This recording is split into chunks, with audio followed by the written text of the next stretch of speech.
Hello and welcome to Love Your Career, our Career Connections panel as part of Mortar Board Week.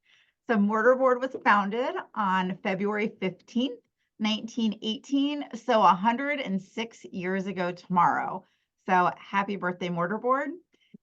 Since we were founded 106 years ago, one of the best things we have done is continue to provide personal professional leadership development to our members across all demographics and generations. As all of you probably heard when you entered Mortar Board, once a Mortar Board, always a Mortar Board for life. I'm Kirsten Fox from the National Office. I have the honor and privilege of serving as the Executive Director. We have some other national leaders here as well. I'm going to actually ask them to really quickly introduce themselves. I'll save the panelists for a little bit later since I'll introduce them. But Dr. Lucas, would you like to introduce yourself? Yes, thank you. Hi, welcome everyone. I'm Cassandra Lucas. I was initiated into the Barbara Cook chapter at Purdue University, and I am currently the national president for Mortar Board. We are also joined by three members of the National Office staff, Kara Lisenby, Trish Maxwell, and Lexi Beer, who is listed as Mortar Board. So I'm so excited to have them as well. And they'll also be, I'm sure, answering questions and helping out in the chat. And I'll ask them to chime in when they too might have questions or answers or questions. Hopefully none of them are job seekers, though. That would make me very sad. As I mentioned before, I'm Kirsten Fox. I have served as the executive director since 2021. I was initiated into Mortar Board back in 1996. When I graduated from college, never did I say when I grow up, I want to be the executive director of Mortar Board. But here I am. I found my way into this role. And I think that's one of the aspects of the job search and the career trajectory. And as I always say, the next job you have is not going to be the job you retire from.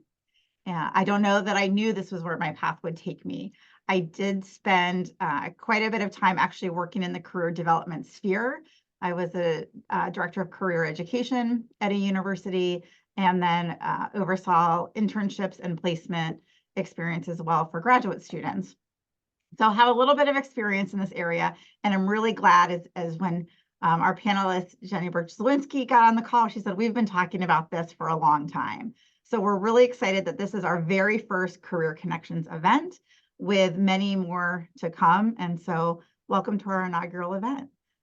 With that, I am going to introduce our panelists. But as I do that, I would also love all of the attendees to put into the chat, and you'll have time later when you ask a question to introduce yourself. But if you're an internship seeker, job seeker, graduate school, kind of applicant, or exploring graduate school or looking to change jobs, and we'll use that in our panel as well. But we are joined by three additional national leaders, and I'll quickly introduce them, but ask each of them to then further introduce themselves. So joining us to represent graduate school and graduate students is Annie Maskia, who was a University of South Alabama 2021 Mortar Board Initiate, and she is currently a graduate student earning her Master's of Science in Clinical and Mental Health Counseling at the University of South Alabama, and she is a region coordinator for Section 2, right? Region 2. Our president-elect, Nathan Cordell, who is a University of Alabama Mortar Board Initiate in 2011, is a partner and attorney at law at Boatman Ricci, and he recently changed careers, so he'll be able to provide some perspective in that role. Jenny Birch-Zielinski is a longtime national leader, previous section coordinator, secretary of the National Council, and most recently alumni representative at large. And she is a 1993 initiate of the Barbara Cook chapter at Purdue University into Mortar Board, and a parent of a Mortar Board graduate as well. And not only can she talk about her own career experience, but she really joins us today to represent the career development area. She is the Assistant Director of Employer Relations for the Center for Career Exploration at Miami University. And so she really brings a really great perspective of working with today's college students as well as all of the employers. So with that, I'm going to ask each of our panelists to introduce themselves a little bit more and specifically talk about your mortarboard journey and how you chose your current industry and field and ended up in either the role or the graduate program that you're in. And we'll start with Annie. Well, hey y'all. Thank you, Kirsten. That was such a lovely introduction of all three of us. Again, my name's Annie. I'm a graduate student at the University of South Alabama. I feel like Kirsten ran through all my mortarboard stuff, but I'm also a mortarboard fellow. So that means that I get money from mortarboard for my graduate degree, which is very helpful. Graduate school is very expensive, no matter what you want to do, whether that's in the medical field, in psychology, or anything. So mortarboard can be really helpful, and that's one of the many benefits of being a part of it in your collegiate years. For graduate school, when I was looking at different packages in different schools, I kind of had an unorthodox realm of how I got there. I originally wanted to go to a doctorate program for clinical psychology. And when I was doing the applications, I really just felt like my heart wasn't in it and I wasn't loving it. And I think that showed on my applications. So in first cycle, I didn't hear anything back and I didn't get any interviews. But then as I was doing it, I really just reached out and asked, like, why didn't I get an interview? Very respectfully, is there any tips that I could use for next application cycle? And I got really great feedback back about that it was obvious that I didn't know what I wanted, and maybe there was better avenues to explore that. So for me, it was getting a master's degree, and I ended up just switching over my application. So I applied for the doctoral program at South Alabama, and without like using any more money, like, or any other resources, they just switched everything over. So that meant that it was really simple and really easy. And a lot of graduate programs do that, especially for psychology. A lot of people don't know that clinical psych is more competitive than like medical school or any other type of program like that. So a lot of them will let you matriculate into their masters if they don't think you're a great fit for doctoral at your age or at your stage. So that's something that's really easy and really simple to do. I had a couple of offers after I did that. One of them was from Penn State, and then one of them was from South Alabama. I looked at different things, whether that be money, resources, where I was living, honestly, where my partner is and where he had a job, and it all kind of added together. And long story short, I ended up at South because I had the most connections there and they gave me the most money, which was helpful. And also I knew there was growth. So I didn't get a full assistantship at South Alabama, but I now have a full one for the next year of my programming, because I knew that I knew people at my program and I knew that I'd be able to network well here. And if I went somewhere like Penn State, which is a great name and a great school, I didn't have those connections, so it might be harder for me to do that. So that's kind of my abridged graduate school realm. Sorry, I went kind of long, but if there's any questions, let me know. Thank you, Annie. That's perfect. Nathan, would you like to tell us a little bit more about yourself, your mortarboard journey, and how you ended up in your current role and company?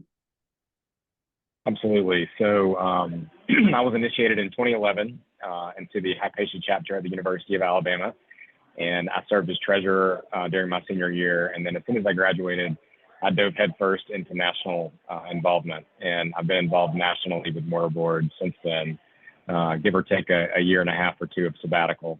But I'm happy to be serving as president-elect behind some wonderful role models and the leadership of Dr. Kirsten Fox and Dr. Cassandra Lucas and tons of friends.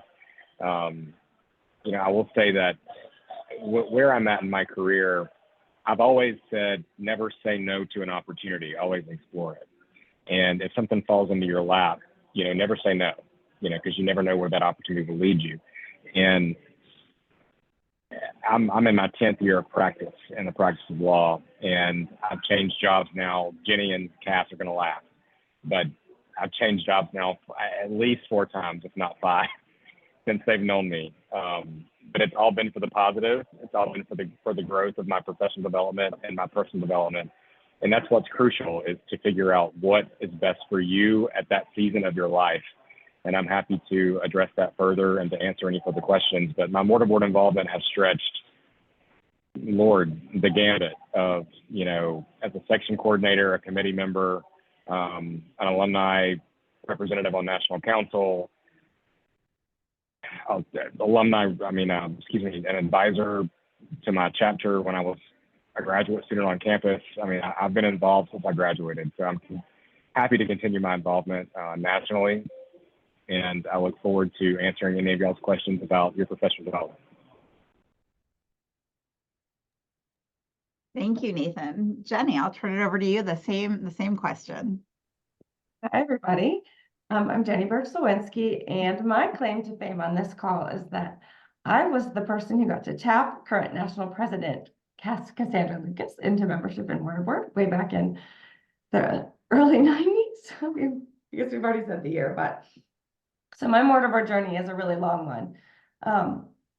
Like many of you, I was really active and involved in student leadership in college and just absolutely loved it and thrived in it. But didn't really understand that that could potentially be a career. I did a summer internship, and I'm sorry, I have a little bit of a cold, so I'm sorry my voice is a little shaky, but I did a summer internship with a corporation and knew that that just wasn't the path for me. I really wanted to do something that was a helping career, helping job. So I went to graduate school for organizational communication at Purdue and had 2 different types of assistantships where I got to work with students and leadership and really found that that was my passion.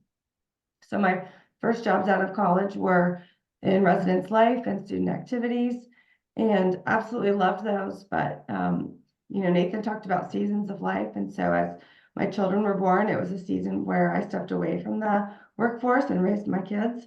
And I could talk all day about that decision, but I will spare you that for today. But, you know, I was out of the workforce for a while, and Mortar Board really became a saving grace for me because I was given the opportunity to continue involvement as a national leader. Even though I wasn't working full-time out of the home, I was able to be involved with college students and higher education on a volunteer level. And I feel like that really helped keep me relevant and keep my skills up as I was then ready to go back into the workforce. So as my kids got older, I did hop back into the workforce and did a couple of different jobs, but my passion still was always college students and higher education. And so in the last year, I was able to go back to where it all started, and I work now at Miami University in Oxford, Ohio, and it's been a real full circle experience for me. Thank you, Jenny, as well. I'm going to ask one question again of each of our panelists, and then I'm going to turn it over. I've got some other questions ready to go, but I want to make sure we have time for the attendees to also ask some questions. So thinking back, you've all done great leadership with Mortar Board since graduation also. Not everybody's had that opportunity yet. Hopefully in the future, we'll see some of these names. But if you think back to really your Mortar Board experience as a collegiate member, and as you mentioned, Jenny, you're all student leaders, you're all scholars, you all have a service-minded kind of perspective, but how did you specifically maybe talk about and leverage the value of your Mortar Board experience in your career search and in conversations around that, whether that was cover letters, interviews, statements of interest when applying to graduate school? Could you talk about how you articulated the value of Mortar Board in your career search process? And I'll let any one of you chime in first.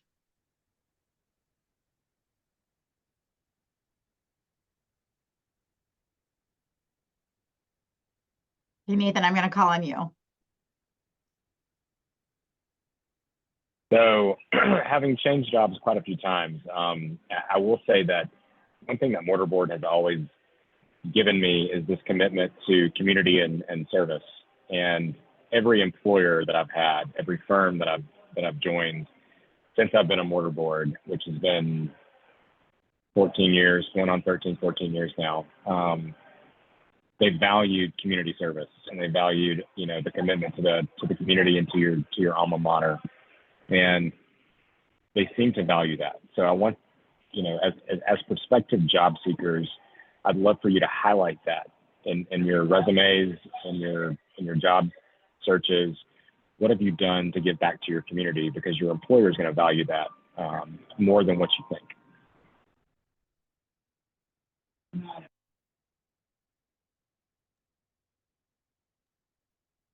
Well, I will share a fun fact. When I applied for my most recent job at Miami, our assistant vice president was interviewing me and looked at my resume, and it turns out she was president of her Mortar Board chapter at Akron, Ohio. So that was a really fun connection. And I think you'll find that there are mortar boards everywhere, more than you even can realize or expect.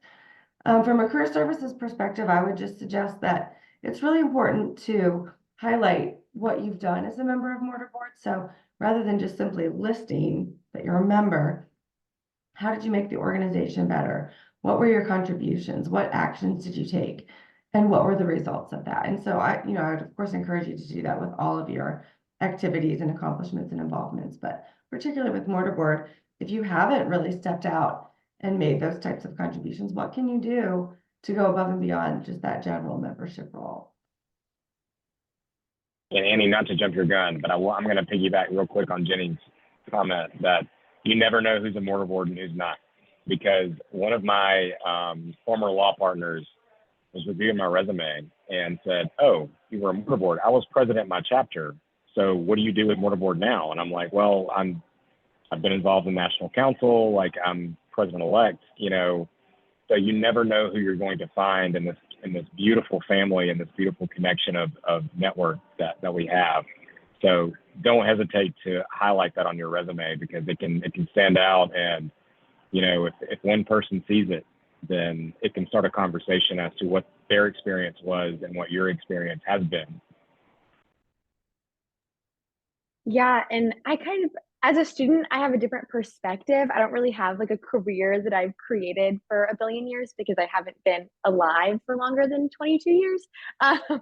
But for me, I think leveraging Mortar Board has really been the skills I've been able to get, especially as a section coordinator or region coordinator, I guess, since I just voted on that.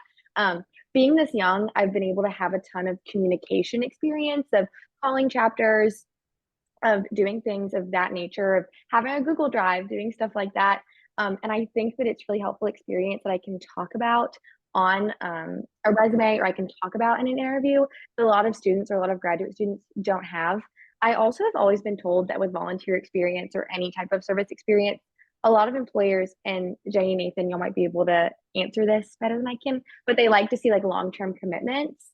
And so with Mortar Board, like if you're in it lifelong, because it is a lifelong journey that you have, I think it looks really great on your resume. And also like it's a really great thing to talk about. Well, maybe before I turn it over, I'm actually going to ask a follow-up question because I think all three of you mentioned something that kind of triggered in my mind. Well, you never know who may be a mortar board. And similarly, I've had resumes cross my desk that has mortar board and it becomes that instant point of connection. And because I know it, right, I automatically am like, wow, they must be smart. They must be a great leader. It creates kind of puts sort of those candidates maybe a little bit ahead of some others for that reason. But at the same time, I also know as I'm in my role, a lot of people ask me on a daily basis, what is mortar board, right? So not everybody knows it. So I think, Jenny, one of the things you mentioned that's really important is you can't just mention you're a member. You have to say what action you took and the result that came, right? So I think about Annie, who was president of her chapter the year her chapter won the most outstanding chapter in the country, right? And so I think there's a way you phrase that in a cover letter interview as, as president of my chapter, we, took great strides to create all these successful events, such as such and such. And as a result, we were awarded by the national leadership most outstanding chapter over, out of over 100 chapters, right? So there's what you would want to make it a little bit tidier than that, but just to give you an example. But how might you sort of word what Mortar Board is in a way that kind of triggers that excitement by maybe somebody reviewing a resume or statement of interest, personal statement or cover letter that is not familiar with Mortar Board?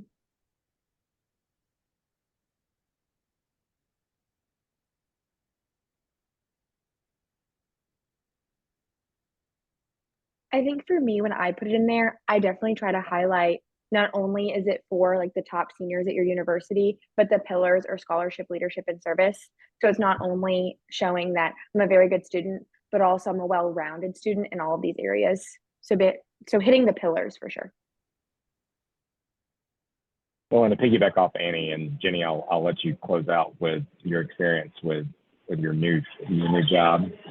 But I will say that having had the experience of helping establish a chapter endowment from the ground up at the University of Alabama, that's pretty special.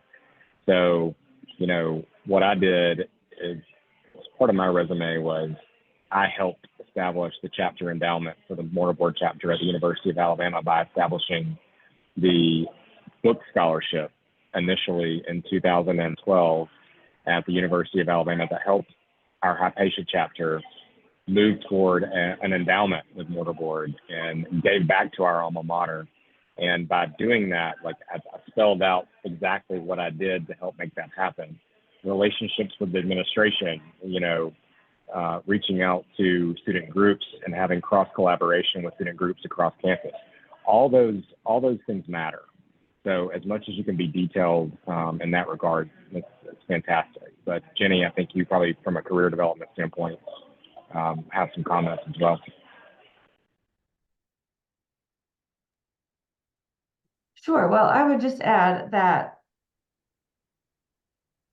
I'm going to sound like a broken record, but what you did is more important than who Mortar Board is. I mean, obviously, I think Mortar Board is super important, but employers recognize the value of student organizations, and they're seeking students who are active on campus. They don't want the student who maybe has a 4.0 GPA but hasn't done anything.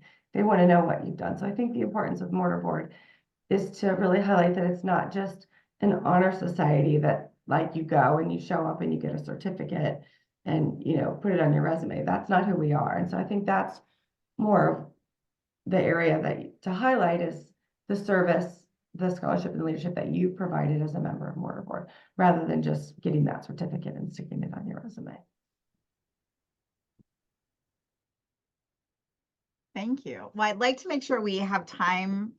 Like I said, I have some other questions I'm prepared to ask, but I want to make sure those of you attending today get some of your questions asked from this stellar panel. So I'll turn it over if you want to either raise your hand or come off mute or put your question in the chat.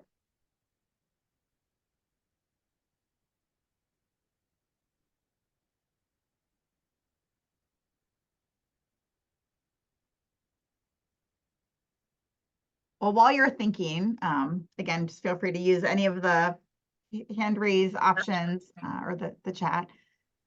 Annie, I'm going to ask you, could you talk a little bit about what challenges you faced during the graduate school application process and how you kind of got beyond those challenges? Yes, it was definitely very stressful. The whole process of it, definitely starting with the GRE. A lot of places have phased out the GRE, but that I think gave me the worst imposter syndrome, because when you're taking the GRE, you're just taking the ACT again, but you haven't taken like basic level math in like 4 years. So I think that was a huge barrier for me with that standardized test. But again, it's kind of been phased out. But the process itself was hard because I don't think I asked for help as much as I should have. I think you should definitely be sending out your personal statement, your resume, your CV, all of those things to a billion people and ask for all types of help on it and all types of. So I'm so sorry, I haven't had caffeine today and my word finding is awful. I don't know what's going on. But all types of edits on those types of things because they can really help. And also it can help you decide what's worth it and what's not. Because I think a lot of my grad school process, I took a ton of advice and I didn't truly process it and think about me and my package and what I have to give and how my voice is interesting, the way I write. And so I don't need to just blindly take edits from anyone who's giving them to me. So I think that's what I've learned a lot through the process, that my writing style and the way I present myself is enough. And other people's edits are very helpful, but make sure to also see through the lens of yourself and not just through the lens of others. I hope that answered your question, Kirsten. That was great. And Rita, I think I saw you have a question. Hi, everyone. It's nice to see everyone again. Yes, I'm currently interested in applying for the fellowship, but I wanted to get more information on how much dedication does it require while pursuing grad school. So just how many hours, is it in person? Is it just a general idea on how the fellowship works? Kristen, if you'd like to answer that. Okay, so the fellowship itself, you just fill out the application. Is that your question? Was about the application or just being a fellow in general? No, so I was a fellow with College Corps and it required a lot of service hours. And there was a lot of work to also do with the program itself. So I wanted to know, is this like the College Corps fellow, or this is a fellowship that I had with AmeriCorps, or this is a little bit different, a little bit easier, harder? That's what I'm trying, because grad school is kind of hard and it requires a lot of work and homework. So that's why I wanted to know, how much dedication does it require? Yes, ma'am. Yes. The Mortar Board Fellow is not like that at all. Like once you fill out the application and you get chosen, you have to do a couple of things. Kara's on here as well, and she has been the liaison that we've been talking about with the fellowship, so she could have some answers too. But we just had to fill out a little thank you card for our specific like fellow endower who gave us the money, and also give a little progress report, make sure we send in our grades to make sure that we're using the fellowship money properly and that we're actually going to school and not just pocketing it, things like that. So it's not really like a ton of extra outside work. Perfect, Yeah, thank you. Great question. So definitely apply. As a reminder, they're due March 15th. And I think I saw the link in the chat earlier, but we'll put it back in case people, I saw a couple of people popped off and popped back in. A couple of great questions came in the chat. So one of the questions was, how do we stay encouraged in the job search?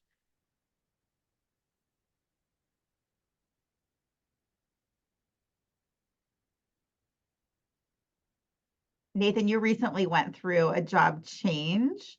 So I'll ask you kind of how do you, and you've been in, as you mentioned earlier, I think you said 4 or 5 different positions. So how have you stayed encouraged every time you search for a job? You know, I've been blessed and fortunate that every opportunity's kind of fallen into my lap. But I will say that whenever I was searching for a job immediately after law school, I was scared, terrified. I'm not afraid to admit that. And did not know what was next. And, you know, I'd spent so much money on myself. I had invested in myself for so many years with a law degree and undergrad. And leaving such a position of comfort of academia to go out into the workforce, it was just, you know, what happens? What happens next? But you have to believe in yourself. You have to realize that you're investing in yourself to move forward. And you have to look at the future and constantly keep your eyes ahead, because behind is only behind you. And if you look behind, you're only going to backtrack. So I think that, you know, ultimately you have to keep your eyes on the prize, and whatever that prize is, it's not the next job. Because I think somebody mentioned, I don't know if it was Jenny or Annie or somebody else, but this is not the job that you're going to retire with. It's not the job that you're going to retire on or for. It's a job, it's a career, right? So it's a stepping stone. And that's how I always kind of view career development is, you know, you're going to fail. You might miss the next step. You might not get that next step that you want. You might not get that next job opportunity, but you keep moving forward. So you keep your eyes forward and don't look back. That's my biggest piece of advice on that.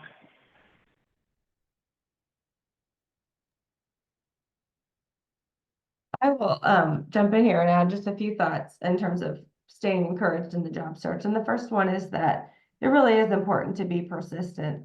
Employers are just inundated with resumes, and they spend an average of like 7 seconds looking at your resume. So try not, I know it's easier said than done, but try not to take it personally. It can be long and hard sometimes, and that's okay. You know, you just stick with it and just understand that employers are seeing so many different resumes, and it just could be something totally random that gets somebody that interview or not. The other comment that I would add is to really be open to the possibilities. So you might have in your head what you think you want, but there might be some other great things out there that you could be qualified for that would be really exciting and interesting and either help get you to that goal or take you in a different direction. So keep your mind and your eyes open to other possibilities besides just that one narrow focused job. Just like they're interviewing you, you can also be interviewing them. You can't turn down a job you never get offered or you don't apply for. So I think that's a great piece of advice, Jenny, is if there's something that maybe only part of it intrigues you, you could always take that risk to apply. That's that still takes time. But then if you get more into it and you realize, you know what, this isn't for me, then you can drop out of that search.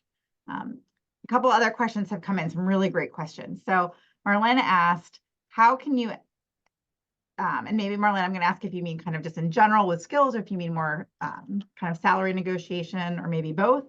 The question was, how can we ask for more and be confident in what we bring to the table? And I like then, Marlena, how you followed up with kind of being confident without being a big ego, right? There's a difference between being confident and being conceited.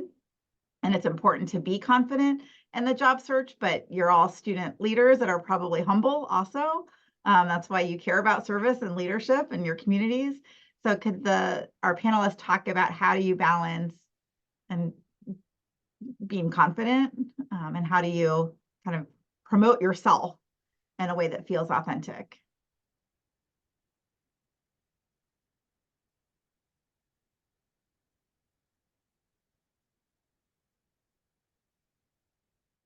I'm going to let Jenny jump in first on this one, because I think she's probably one of our most authentic people on this call. So, well, I was going to shoot it to you because you've had so many new jobs. I don't know. I think that's a really hard question. It's something that I struggle with myself. My advice on this question would be fake it till you make it. Like, I don't always feel super confident. And sometimes you have to just put on a smiling face and go out there and go get it. And if you believe it, then you can become it. But this is a hard one for me.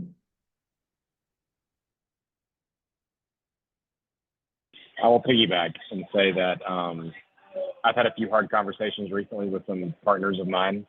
I'm not afraid to share that, it's growing pains with a new firm where I stepped into a very larger role as their only transactional partner across the entire state of Florida and growing into Alabama.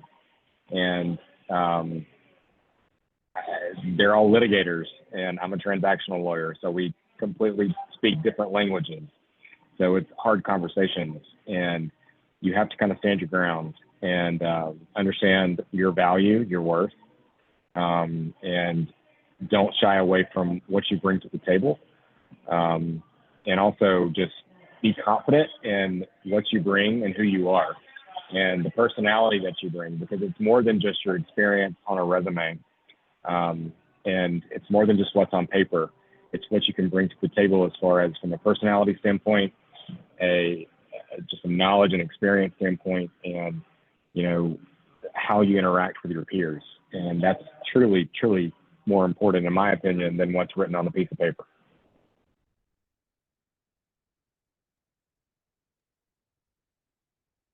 Danny, I'm going to ask you the same question because I've had the great opportunity to get to know you and know that you're a very selfless and humble person. And so how did you kind of confidently promote yourself and your grad school search process? I kind of agree with Jenny that this is a hard question. I guess fake it till you make it at the end of the day. But also, I think I'm very proud of certain things. Like the Ruth Weimer Mount, was such a big accomplishment for our chapter, and I was so proud of it. And I don't feel like I say that with a big ego, because it wasn't just me, it was my team. And I think, again, that's something that you can talk about, like how you work in a team. And I think that helps you not feel like you have that big ego when you talk about teamwork and others. But also, I think just be proud of what you do. I think as long as you talk about things honestly, and also in every job interview I've had recently, they all ask what's a weakness. So, and what's the worst, not the worst thing you've done, but something that's gone wrong, and what did you do? So also being able to talk about your strengths and weaknesses helps you not seem like that big ego type of person. Thank you.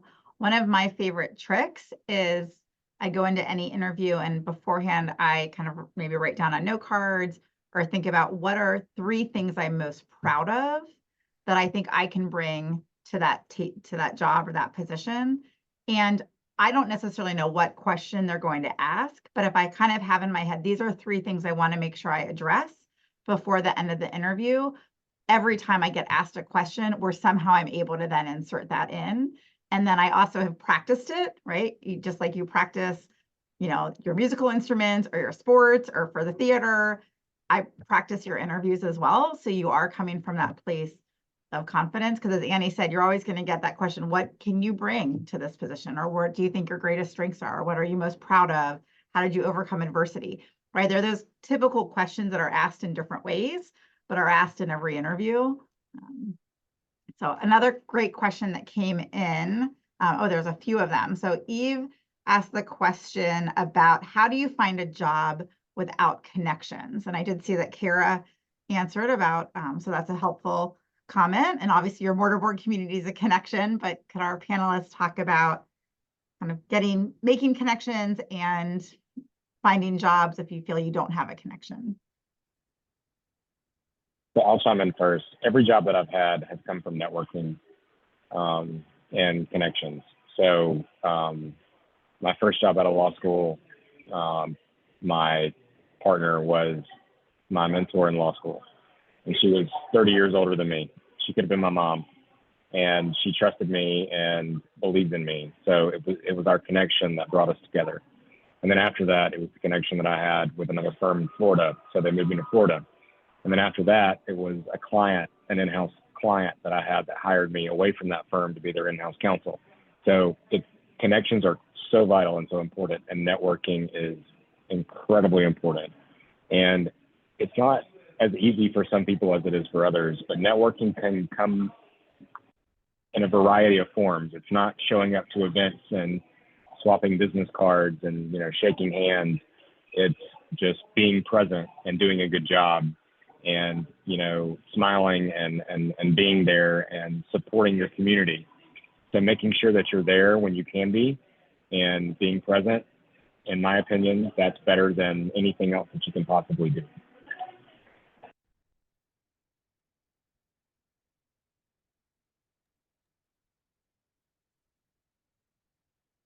Build a little bit on that, and what Kara said too. There are a lot of resources out there. You don't have to know somebody at a particular company to look for a job there. So LinkedIn is probably my #1 favorite tool. I use LinkedIn for everything, and you can use it to search by company, and then you can narrow down by like what school they went to. So that's a strategy I use all the time. I want to connect with somebody at this company, and so I look them up on LinkedIn and then look for people by school. And you can almost, depending on what size school you went to, but find somebody who went to your school, or somebody from your geographic area, or somebody that has some other sort of similarity to you, and do that LinkedIn outreach. I think is really effective.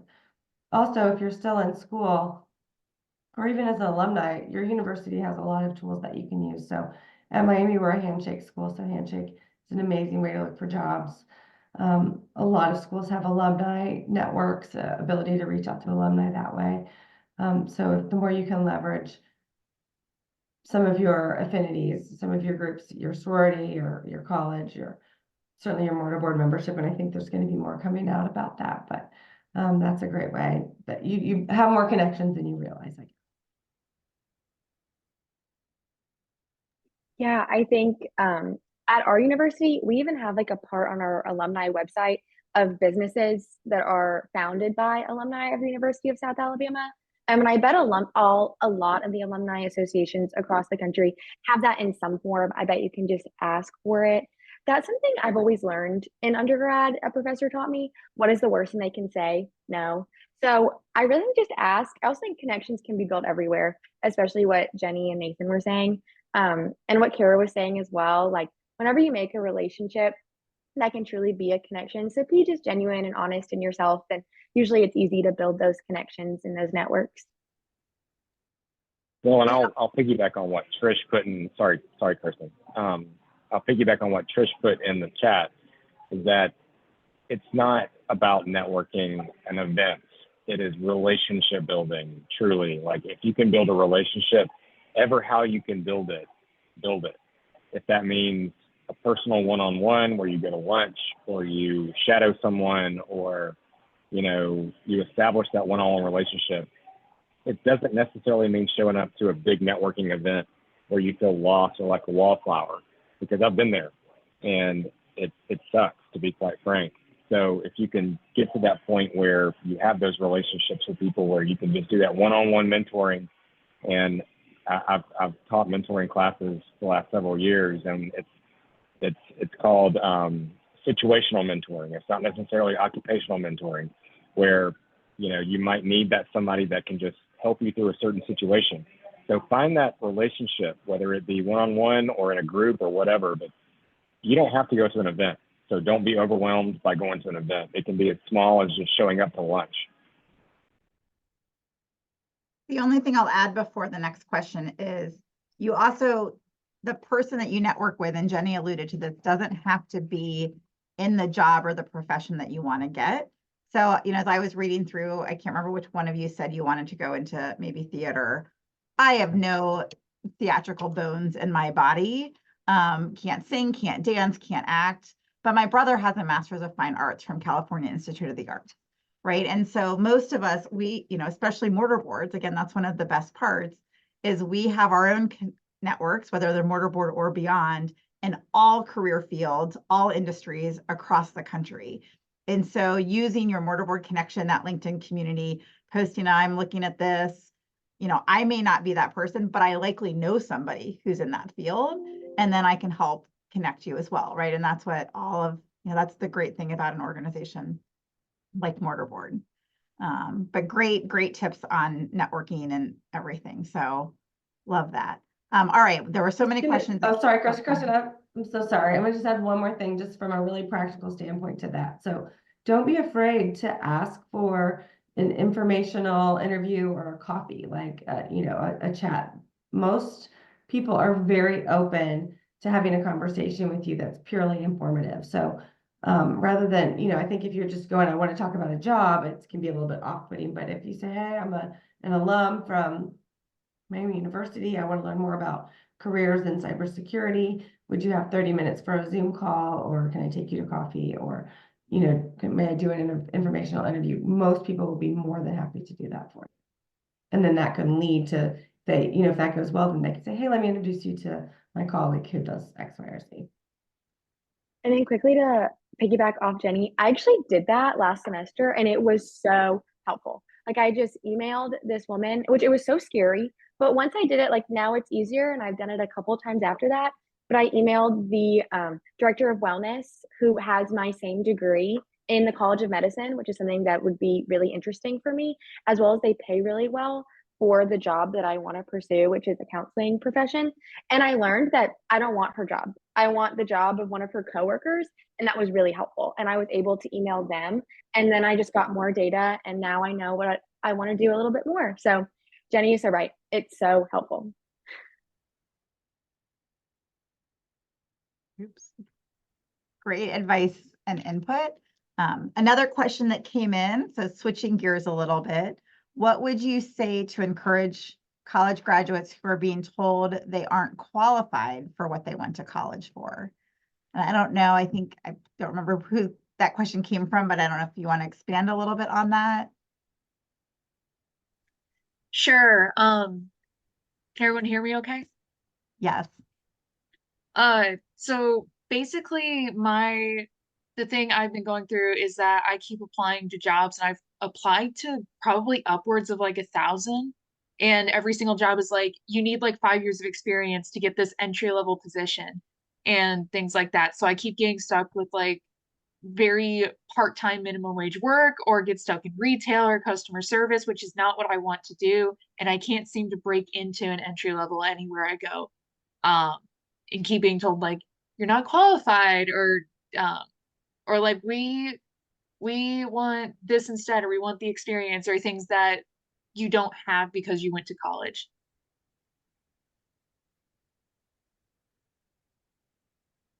Yeah, that's a great question. So maybe it's to reframe it for our panelists, right? Being told, kind of what are some ideas if you're being told you need experience to be able to get the job, but without the job, you can't get the experience.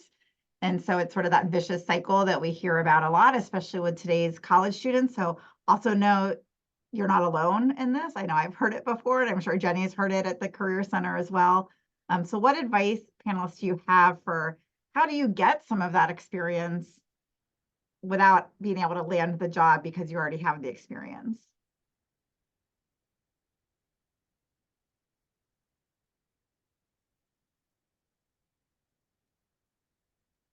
That's such a great question, and that's really tricky. And I don't know if it's, are you, sorry, I'm gonna sneeze. If you're not getting the interview or the call back, one suggestion, one strategy would be to really make sure that you are using the keywords that are in the job description. And you can use AI to help you with this. But make sure that your resume, your cover letter matches the skills and qualifications and experiences that are being asked for in the job description, word for word. And again, that's where AI can really help you. But if you're getting the interview and they're telling you that you don't have what they're looking for, are there ways maybe to demonstrate through your student organization work or your undergraduate research or something else that you've done that would be the equivalent of that type of a job, and that you can leverage that as, just because I don't have this job experience on paper, I do have that same type of experience when I did this as a student org leader, this in a classroom project, or this as a passion project. Something that's been super interesting to me is that employers are really interested in what you're doing outside of the classroom, just on your own. Like, did you build some cool like computer model, or you have some like artwork that you do on the side. So sometimes even just those passion projects can be the type of experience that they're maybe would be interested in.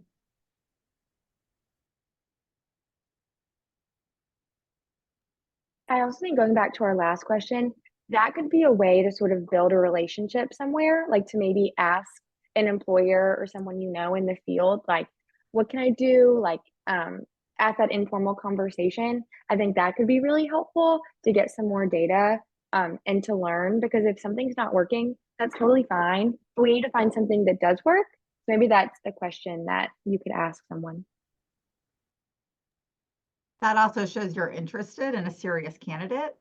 As many applications as you mentioned you've filled out, they receive so many applications from candidates too that sometimes it's hard to tell. And so by kind of reaching out, if you don't get it, and saying, what could I do? Is there anything in particular you could do? Or might you have a volunteer role I could take on? Or something could also then help you stay connected with them in that intermediate period to then reapply the next time a job comes open, or something might come open. And if you've got that maintained connection with them, they may also reach back out to you, say, hey, we're actually going to be posting another job. You've been volunteering with us or helped us with a project, maybe, which I realize is hard when you also need to make money and you're busy. But there are some different ways to gain those experiences too. Can I ask a follow-up question? Please. So I don't know because I hear that a lot, and I don't know if I'm just a weird case or something like that, but I also get where like I reach out or things like that, and I get professionals in the field who are very turned off by that, or who tell me they don't want to talk, and I've had this happen, just start calling names and not being very nice and things like that. So I'm not quite sure how to find the right kind of professionals to talk to. Again, I don't know if I'm just a weird case or if it's just a theater problem, but it's been a problem.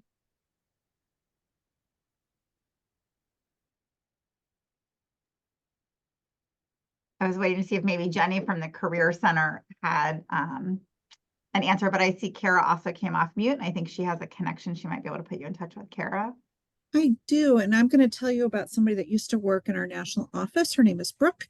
She wanted a full-time theater job, and the way that she started, and this isn't the path for everyone, but she started doing the laundry for a theater company. And she went in every day, picked up whatever laundry they had, talked to them, asked them what kind of jobs they had available that she could do just to learn more and learn more. And then she just kept getting more and more volunteer jobs that transitioned to paid jobs that transitioned to now she's working full-time at a local theater company. And I'm going to put you in touch with her. I'm also looking right now through the database to see if there's anybody in your area that looks like a career counselor or looks like a theater person. So let me see what I can do to help you, and we'll find some resources.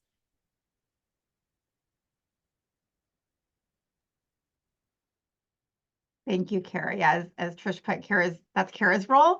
She's our Director of Outreach and Engagement. So this is you know, she knows a lot of these people and can also, again, if she doesn't know the person, she'll know somebody who knows a person.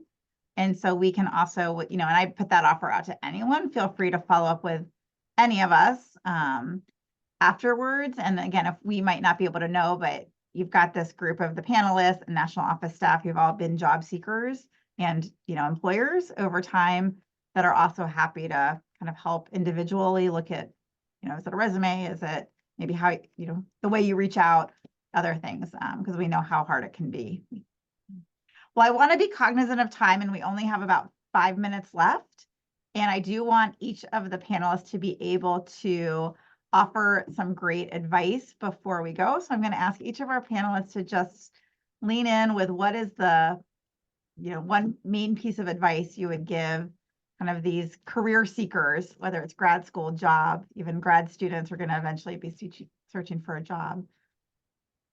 So I will start, Kirsten, and what made me unmute is your term lean in.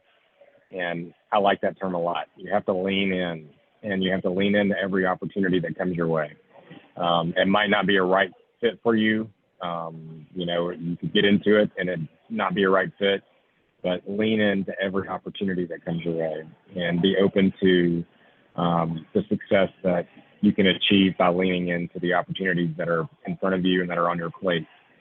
Don't be afraid. I know that's easier said than done, but as someone who has changed jobs several times since I've graduated law school, since I've graduated undergrad, and since I've been 19, you know, I've leaned into every opportunity, and every opportunity has led me to where I am.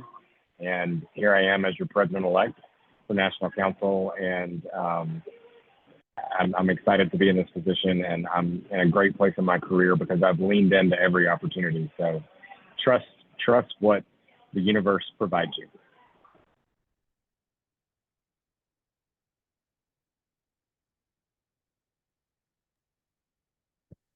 Well, my advice was going to be brave, which I think is really similar to what Nathan shared. So be brave. I feel like fear in the past has held me back and prevented me from going for opportunities that might have been great, but I was fearful. So be brave, and then just be open. Again, you know, your major doesn't equal your career. Your career can be so many different things, and you're not limited by just what your major is. So be open to the universe, try new things, be flexible, and go for it.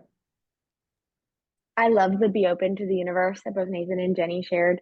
I already kind of shared mine is the worst thing they can say is no. So just go for it. I think it also kind of goes hand in hand with be bold. Try whatever you can, do whatever you can. I also had someone tell me, sometimes just do what they tell you, because sometimes there's a better opportunity behind a closed door that they'll open for you if you wash their laundry or if you water their plants. So be bold, do what you can, trust the universe.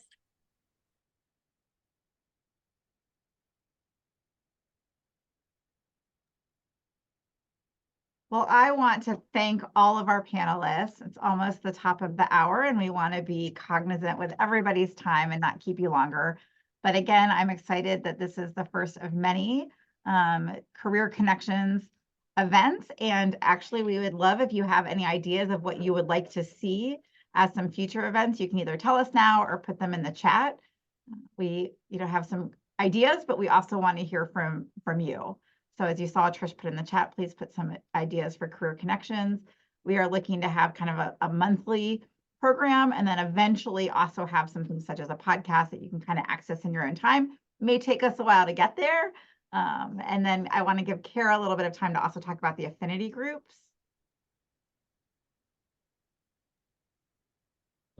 Hi, everyone. Kara Lisenby. I'm the Director of Outreach and Engagement for Mortar Board. And really what that means is I'm responsible for the relationship we have with our alumni from the time you graduate until till whenever. And I'm really excited to tell you that we are beginning an affinity program that's going to be targeted at common interests, I don't want to say needs, but we haven't quite got all the language worked out.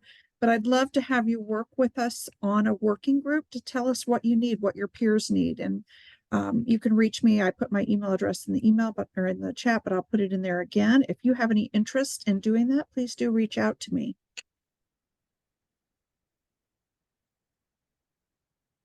and thank you all for joining us for our first Career Connections event during Mortar Board Week. Again, happy 106th birthday to Mortar Board. We can't wait to celebrate many more years of this incredible organization. A few of us will stay on if you have other questions, but like I said, we want to be cognizant of time. So for those of you that need to jump off, go ahead, and thanks for jumping off, and we can stay on for some individual questions. Thanks, everyone.